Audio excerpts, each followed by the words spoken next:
Komandan Lantamal 9 Ambon Brigadir Jenderal Marinir Suwandi menyatakan pihaknya siap mendukung ketahanan pangan nasional sesuai program pemerintah pusat.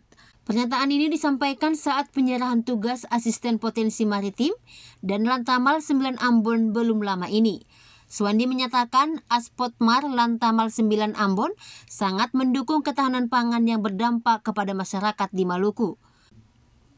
Suwandi menyebutkan saat ini pihaknya sedang melakukan berbagai program swasembada pangan di Maluku dengan membuka lahan pertanian untuk ditanami berbagai kebutuhan pangan.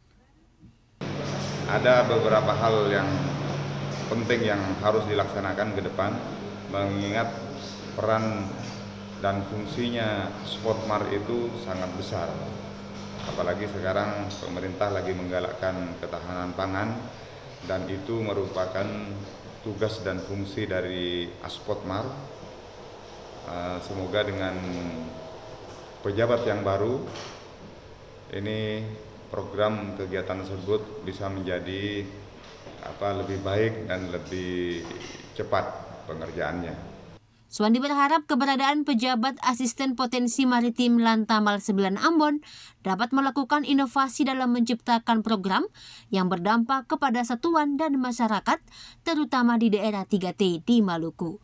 Panila Tahid melaporkan.